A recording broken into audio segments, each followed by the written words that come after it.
આજે ફાગણ સુદ એકમ છે, શનિવાર છે, તારીખ 15/3/2025 વર્ષ છે. મહારાજે આગલા પ્રશ્નમાં પૂછ્યું, આત્માનંદ સ્વામીના પ્રશ્નમાં, બીજા પ્રશ્નમાં એમ કહ્યું કે જેની પાસે રહેતા હોઈએ અને જે રાજી રહે સંતો, એમ બધા સંતોથી કેમ રાજી રહે? બધાય સંતોને એનો રાજીપો કેમ થાય? જેના મંડળમાં રહેતા હોય તો આપણે રાજી રાખી શકીએ, એની અનુવૃત્તિમાં રહીએ એટલે રાજી રહે. પણ બધા જ સંતો માનો કે મંડળમાં રહેતા હોય તો 10-15 સંતો હોય, પણ માની લો કે મંદિરમાં તો 200-500 સાધુ રહેતા હોય, તે બધાનો રાજીપો કેવી રીતે થાય? પહેલાંના મંડળમાં રહે છે ને થાય એને જેવો જ રાજીપો કેવી રીતે થાય એને? મહારાજે સરસ ઉપાય બતાવ્યો. રહેતા હોય અને તે સાથે પોતાને ન બન્યું ત્યારે બીજા પાસે જેને રહે, તો પણ જેને પાસે પ્રથમ રહ્યો હોય તેનું કોઈ દિવસ ઘસાતું ન બોલે. અનુકૂળ ના આવ્યું, આ સંતોનો બનતું હોય છે. એક મંડળમાંથી બીજા મંડળમાં એક ગુરુ કરીને બીજા ગુરુ કરતા હોય છે. આવું ઘણી બનતું હોય છે. ગુરુને ફેરવતા વાર ના લાગે. જીવનો સ્વભાવ સ્વાર્થી છે. કંઈક સ્વાર્થમાં તકલીફ પડી તો બીજો ગુરુ કરી લે. પણ એમ કહે છે કે ભલે બીજી જગ્યાએ ગયા એની ચિંતા નહીં, પણ જેને પ્રથમ રહેતો હતો અને કોઈ પૂછે શું થયું, પહેલાં અંતરે થતાં ના અનુકૂળ આવ્યો, નહીં અનુકૂળ આવ્યું, નહીં કેમ નહીં બરાબર નહીં? ના ના, એ તો બરાબર જ છે, પણ એમ ના કે ક્યારેક હા હોય મૂર્ખ માણસ છે. લગભગ આ તમે જોજો ચારે બાજુ આ જ હશે. કોઈ મંડળમાં નીકળી જાય એટલે કે ભાઈ સમજા હવે, એ બધું જોયા જેવું છે. એક પ્રશ્ન છે, કોયડો છે, જોયા જેવું છે. એટલે એ સમજી લે કે એ જ્યારે આપણી પહેલાંના મંડળ નીકળ્યો છે ને પહેલાં મંડળની ટીકા નિંદા કરે છે, એમાં સાધુ હવા છે ને ગુરુનું ઠેકાણું નથી ને આમ નથી કરતા ને તેમ નથી કરતા ને એ બધું. એક મંડળમાંથી અલગ પડે એટલે એવું કંઈક થાય. વડતાલમાં એક સંત અલગ પડ્યા,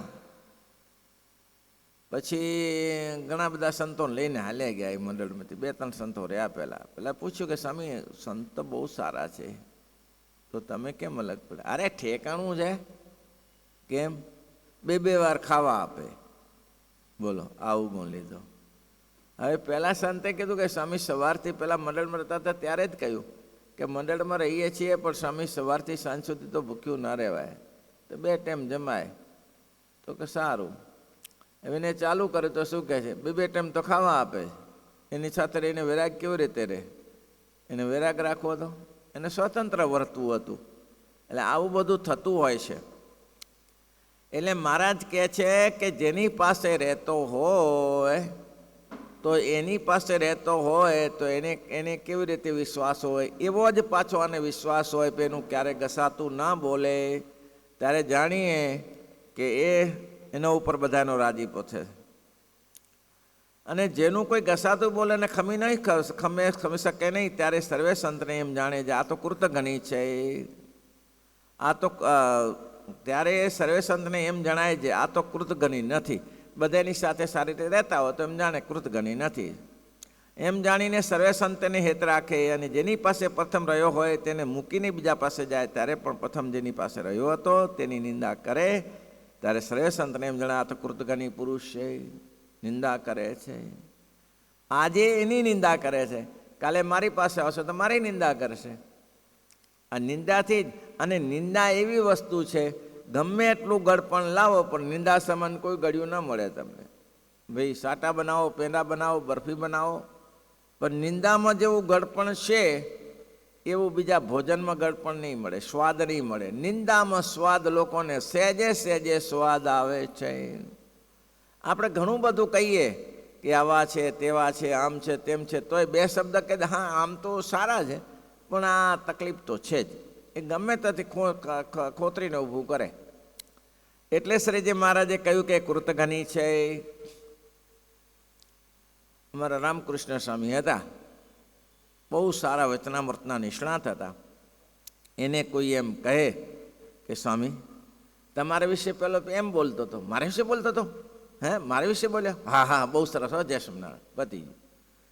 એને કંઈ પડ્યું હતો થાય ને, હા જય સ્વામિનારાયણ, જય સ્વામિનારાયણ, બહુ બહુ બહુ સરસ, બહુ સરસ, તમારે શું નિંદા કરતો હતો, હા બહુ સરસ, લો જય સ્વામિનારાયણ મળી.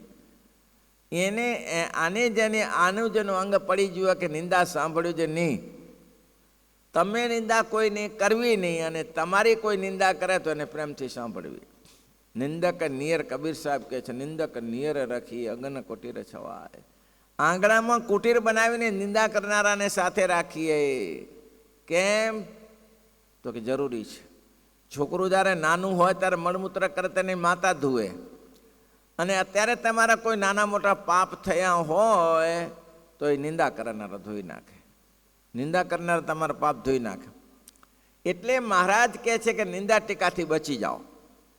આ સ્વાદ સારો નથી, પ્રસન્નતાનો સ્વાદ લ્યો.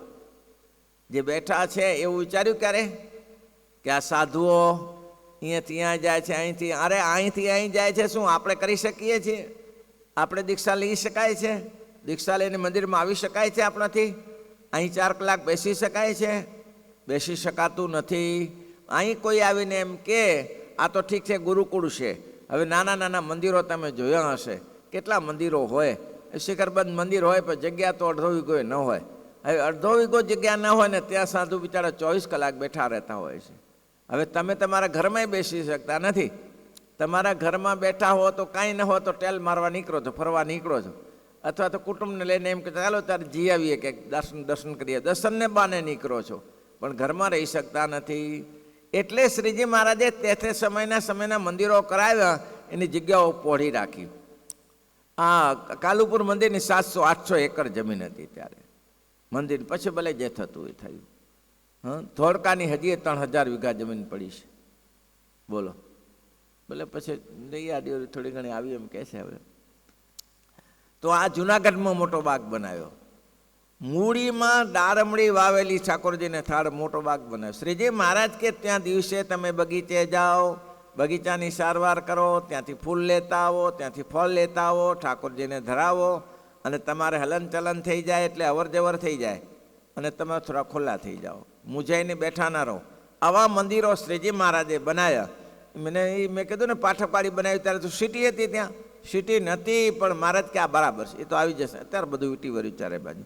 એટલે આ પ્રશ્નનો મહારાજ ઉત્તર આપ્યો કે જો જેના મનમાંથી નીકળે અને જો એની ટીકા નિંદા કરે તો એને કૃતઘ્ની જાણે બીજા સાધુઓ, અને જેના મંડળમાંથી નીકળે એની સાથે પ્રશંસા કરતો કે ના ના સંતો ગુણિયલ છે ભાઈ, મારું અનુકૂળ ના આવ્યું એ બરાબર. નિર્મળદાસ સ્વામી નીકળી ગયેલા, અમે જ્યારે સાધુ થવા આવ્યા ત્યારે એ બધાને દંડવત કરે. આ સાધુને અડાઈને એને દંડવત કરે કે કેમ બાપા, હું તો હવે પામર થઈ ગયો, આવો માર્ગ શાસ્ત્રી માણસ ભણેલો ગણેલો નીકળી ગયો. બસ સૌને દંડવત કરીને કે બાપા તમે કર્યું ન કરી શકો, મારે આ ક્યાં દિશા સૂજી ખબર નહીં હવે કે. બોલો, એવો ગુણ લે ત્યારે બીજા લાણે કે બસ એના ગુરુનો ગુણ છે તો આપણો ગુણ નહીં છોડે, એનો અવગુણ છે તો આપણો પણ ગુણ લેશે. પછી દહરાનંદ સ્વામીએ પૂછ્યું, ભગવાન તો અક્ષરાતીત છે, મનવાણી થકી પર છે અને સર્વને અગોચર છે, તે સર્વને પ્રત્યક્ષ કેમ થાય છે તેનો શું હેતુ છે? એ તો અક્ષરધામમાં બેઠા બેઠા જીવનું કલ્યાણ ના કરી શકે? ભગવાનને કલ્યાણ કરવા માટે પૃથ્વી ઉપર આવવાની ચો જરૂર હતી? ના કરી શકે. મેં પહેલાં અકબર બિરબલના પ્રશ્નમાં પૂછ્યું હતું કે અકબર સાહેબે બિરબલને પૂછ્યું કે આવું શું હોય, અમારા અલ્લાહ તો કોઈ દિવસ પૃથ્વી ઉપર આવતા નથી અને તમારા અલ્લાહ તો છાસવારે પૃથ્વી ઉપર આવે, તો તમારા અલ્લાહ અસમર્થ કહેવાય. કેમ? તો કે પોતાની તખત ઉપર એને કલ્યાણ કરી શકતા નથી એટલે અહીંયા આવવું પડે છે. અમારા અલ્લાહ તો એના તખત ઉપર એને જીવોનો કલ્યાણ કરે છે એટલે અહીંયા આવવાની જરૂર નથી, એના દેવદૂત આવે છે અહીંયા. બિરબલે કંઈ જવાબ ના આપ્યો, પણ બિરબલે બહુ યુક્તિ કરી. એની દીકરી હતી અકબરની, એનું પૂતળું બનાવ્યું શાહજહાંનું, અને એવું ને એવું બનાવ્યું. દાસીને કહ્યું કચેરીમાં, એની પુત્રી બહુ વાલી હતી, એના દીકરી બહુ જ વાલી હતી, તો એનું પૂતળું બનાવીને એને કહ્યું કે આ કાંખમાં તેડીને રાજાની કર્મચારીમાંથી નીકળી જજે, ઊભી ના રહેતી, કારણ કે પૂતળું હતું. દાસી નીકળી જાય, જેવું આવે તો રાજા કહે આવો આવો આવો આવો આવો, પણ દાસી ઊભી જ ન રહી, હાલી ગઈ. બીજે દિવસે આવે તો આવો આવો બેસો બેસો, હાલી ગઈ. ત્રીજે દિવસે હાલી ગઈ. પછી હવે બિરબલને ખબર પડી ગઈ કે હવે એને પોતાની દીકરીમાં ને આ પૂતળીમાં હવે ફેર નથી જણાયો, હવે એમ જ છે કે મારી દીકરી જ છે એમ જાણે છે. પછી એને એક દિવસ કહ્યું કે ચાલો આપણે સમુદ્રની વચ્ચે કુરાન પઢીએ, સમુદ્ર વચમાં જઈને કુરાનનો અભ્યાસ કરીએ અને સમુદ્રની વચ્ચે નાવમાં બેસીને કુરાનનો અભ્યાસ કરતા હતા. તારા દાસીના કહેવા મતલબ બધા અભ્યાસ ચાલે છે, ચર્ચા ચાલે છે કુરાનની. તેમાં એને દાસી એક નાવડા ઉપર બેસીને આવી અને રાજાને દેખતા એની જે પૂતળી હતી, રાજાને તો એમ જ માને છે મારી દીકરી જ છે, તો એની દેખતા એને રાજાને કહ્યું, રાજાને આ તમારી દીકરી કરી નાખી પાણી સમુદ્રની વચ્ચે. અને રાજા નજીક જ હતો એટલે રાજા એને પકડવા માટે કૂદી પડ્યો. રાજાને તાર આવડતી નથી. પછી તો મારે બીરબડે બધું રાખેલું બધું વ્યવસ્થા પૂતળીએ કાઢી લીધી ને આ બધું કાઢી લીધું. રાજાને કહ્યું શું થયું? તો કે મૂરખ, મારી દીકરી આ તારી દીકરી છે? આ દીકરી છે?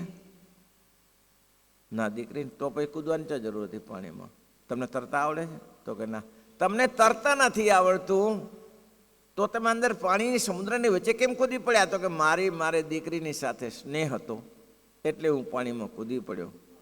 મારી દીકરીની સાથે સ્નેહ હતો એટલે કીધું. ભગવાન કહે છે, બિરબલ કહે છે કે અકબર સાહેબ અમારા ભગવાનને ભક્તની સાથે પ્રેમ છે એટલે પોતે અક્ષરાતીત એવા જે પુરુષોત્તમ આ પૃથ્વી ઉપર કૂદી પડે છે પોતાના ભક્તના હિત માટે. ગોરસ મથતા ગોપિકા, સ્નેહ ગીતા. ગોરથ મથતા ગોપિકા અને જુએ વાલાની વાટ રે, હમણાં આવે મુને બોલાવે એ મતલબે દિવસ રાત રે. ગોરસ મથતી હોય અને જેનું ચિંતન હોય કે મારા પ્રભુ, મારા સ્વામી, મારા સ્વામી, મારા પ્રભુ, મારા પ્રભુ, એ ભક્તને વાસે ભગવાન આ પૃથ્વી પર આવે છે. મુક્તાન સમય લખે છે, સો કેવલ ભગત નહીં લાગી, સો કેવલ ભગત નહીં લાગી, પરમ કૃપાલુ પ્રણતય અનુરાગી, પરમ કૃપાલુ પ્રણતય અનુરાગી, સો કેવલ ભગત નહીં લાગી. કેવલ હેતુ એક જ, કોઈ હેતુ નહીં.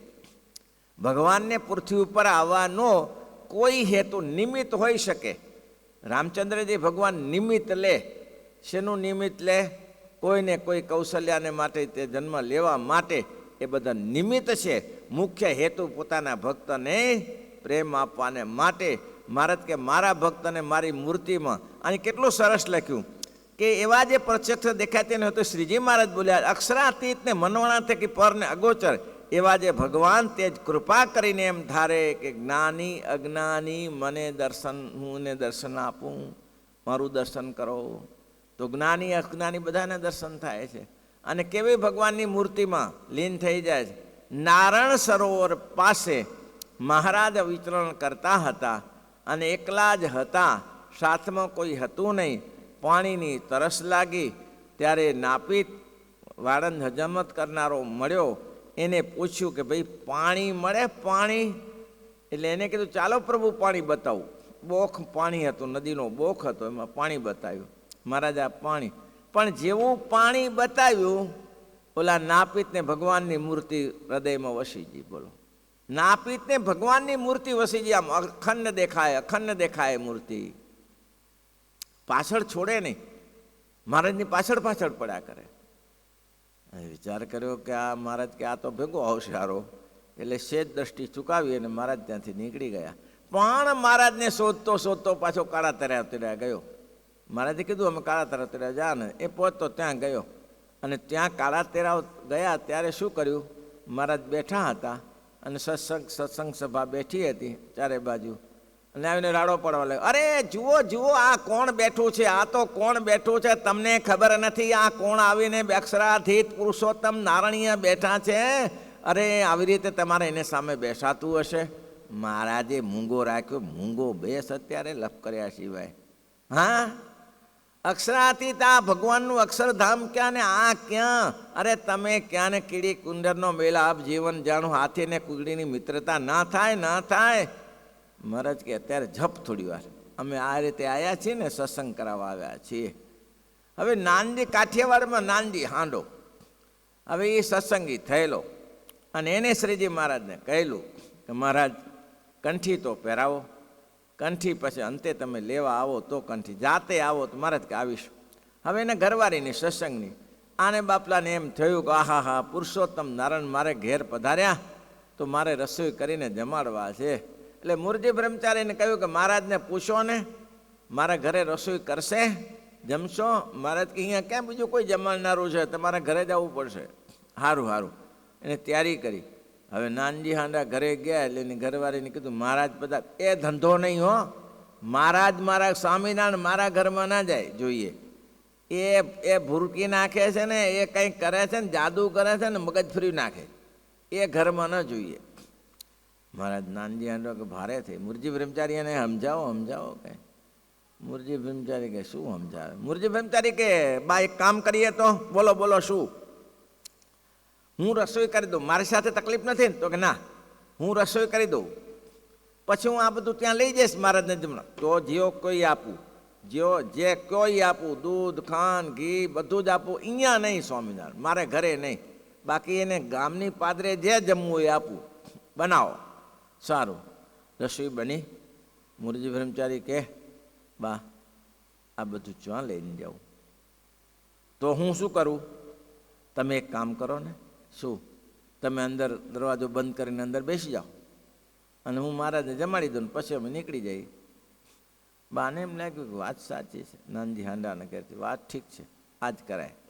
ત્યાં બધું લઈ જાય બાપલો મૂળજી બ્રહ્મચારી, રસ્તામાં કાંઈ પડે તો મહારાજ ભૂખ્યા રહે, એમના કરતાં હારામાં હારું છે. ભાઈ સારું એવું કરો, હું અંદર રૂમમાં લોક બંધ કરી દઉં છું અંદરથી, અને તમે છે ને આ લઈ જા, જમાડી દો મહારાજ. શ્રીજી મહારાજ આવ્યા, જમ્યા. મહારાજ કે છે કે જ્ઞાની અજ્ઞાની બધા મને મારું દર્શન થાય અને મારતીનું મૂર્તિનું સુખ લઈ શકે. અને મહારાજ કેવું તરણી ઉગે ને રહી જાય તમારે, ત્યારે માર્તંડનું સુમાતમ રે. આકાશમાં જ્યારે સૂર્યનારાયણ ઉદય થાય અને અંધારું રહી જાય તો સૂર્યનારાયણનું કંઈ મહાત્મા ખરું? સૂર્યનારાયણનું મહાત્મા કહેવાય કંઈ? અંધારું ઉચલવાને માટે તો સૂર્ય છે, અને સૂર્ય આવ્યા પછી જ અંધારું રહી જતું હોય તો એ સૂર્યનું કામ નથી. મહારાજ કે હું પુરુષોત્તમ નારાયણ પૃથ્વી ઉપર પધારું, રામકૃષ્ણાદિક અવતારો આ પૃથ્વી ઉપર પધારે અને જીવોનું અજ્ઞાન રહે. જેને મળે તેને, હો, ન મળે તો પછી કાંઈ ચિંતા નહીં. જેને મળે એ પછી ગોપીઓ હોય, પછી આહેરો હોય, તો એ ભગવાન કૃષ્ણ કામ કરે. રામચંદ્રજી ભલે ભીલો હોય, વાંદરાઓ હોય, એનું એ કામ કરે. જેને મળે તેનું કામ કરે. તો મહારાજ કે જ્ઞાની અજ્ઞાની મને દેખો. આ બોલો અંદર આ બેન અંદર બેસી રહી, મહારાજ આવ્યા, બેનને બાજુ હું ઊભું થઈને જોઉં કે મહારાજ ગયા કે નહીં, અને મહારાજને એ બાજુ નજર કરવી, અને બેની નજર ભેગી થઈને પડી નીચે લાગી ગઈ સમાધિ. હોય બાપ રે, આ તો સ્વામિનારાયણ વળગ્યા, સ્વામિનારાયણ વળગ્યા, સ્વામિનારાયણ વળગ્યા. તે રાડો પાડે. તે મહારાજને નાનજીભાઈ કે આ ભાગણીને ક્યાં લાગ્યા કે અમારા જેવાને દર્શન થતું નથી, અને આ ભાગણીને દર્શન કરાવો તો બંધ કરો, નહીં તો ઉપાધિ કરશે કે. મહારાજ કે હવે નહીં દેખાય. પછી જે એક ફરા દર્શન થયેલું ને નિષ્ફળ નહીં જતું. પુરુષોત્તમ નારાયણનું એક ફરા દર્શન થયું એ નિષ્ફળ ના જાય. એટલે બેન તો ધીમે ધીમે સત્સંગી થઈ. હો, પછી સત્સંગી થયા પછી કેટલાક વર્ષ પછી મહારાજ પધાર્યા. એ મહારાજને આગળ બેસે આવીને બેન, પણ પહેલું યાદ આવે કે પહેલી મજા અલૌકિક હતી. મહારાજનું દર્શન થયું હતું ને એ કોઈ મજા અલૌકિક હતી. પણ મહારાજ એક ફરા આવું કરાવે તો મહારાજને મહારાજ કંઈક કરાવ્યું નહીં, એટલે મહારાજને સામેથી કીધું મહારાજ પહેલે એક ફર કર્યું તો એવું કરાવો ને. મહારાજ કે એ દિવસ વીતી ગયો, હવે એ ના થાય. એ દિવસ પૂરા થઈ ગયા. પણ એ જે મહારાજનું દર્શન થયેલું નિષ્ફળ ના ગયું. આજીવન બેને યાદ કર્યું કે એક દિવસ મહારાજે મને દયા કરીને પોતાનું સ્વરૂપ ઓળખાવી બતાવ્યું હતું. એમ એટલે ભગવાન કે છે, દહરાનંદ સ્વામીએ પૂછ્યું કે અક્ષરાતીત અને અક્ષરાતીત પર એવા જે ભગવાન આ પૃથ્વી ઉપર પ્રત્યક્ષ કેમ આવે છે? બસ કેવલ પોતાના ભક્તને હિત કરવા માટે, કે જ્ઞાની અજ્ઞાની હોય એ મને દેખો, એના સિવાય કોઈ બીજો ઉપાય નથી.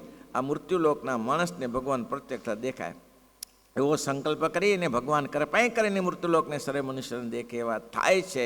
બાકી તો જીવ સ્તુતિ કરીને થાકી જાય તો એ ભલીવાર ના આવે. જદુપર્ય ભવત કૃપાસ્ત્રવ સનરો દુષ્ટુમિહાહતિ ક્ષણે. જેના ઉપર ભગવાનની કૃપા થાય, જે જીવ ઉપર એ જ ભગવાનને ઓળખી શકે છે.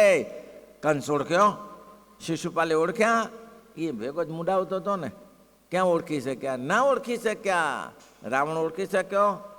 ના ઓળખી શક્યો. વિભીષણ ઓળખ્યા, કુંભકર્ણે ઓળખ્યા. જાણતો તો કુંભકર્ણ સ્પષ્ટ શબ્દમાં કહ્યું કે આ તો ખોટું કર્યું. રાવણને કીધું આ ના મા જગદંબા છે, આને ક્યાં ઉઠાઈ લાગે. ત્યારે એને ભાઈએ એમ કીધું જગદંબા હોય કે જે હોય, અત્યારે મારું કયું કરવું પણ નહીં તો કહી દીધું હતો. હવે એ તો મોટી પહાડ જેવી કાયા હતી, બે ધોલ ઠોકીએ તો રાવણ ઉડી પડ્યો હોત ત્યાંથી. આ નહીં થાય, આ ખોટું નહીં થાય.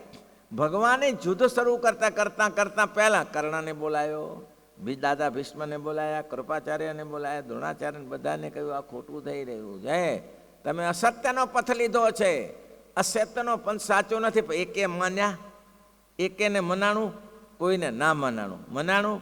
અર્જુનને મનાવ્યું તો ન્યાલ કરી દીધો. મહારાજનું વચન મનાવવું તો જોઈએ ને ભાઈ. આ પૃથ્વી ઉપર આવ્યા હોય છતાં આવા ને કારા ધૂપ જેવા રહ્યા, શું કર્યું. હવે કર્ણ સમજી ગયો કે આમાં લાભ નથી, અને એને કીધું કે તું આમાં આવી જા, આ ગાદી તને આપ. તો કે હવે નહીં થાય, મારા માણસ લોભમાં લાંચમાં અમારો પાય. શ્રીપતિમ શ્રીધરમ સર્વદે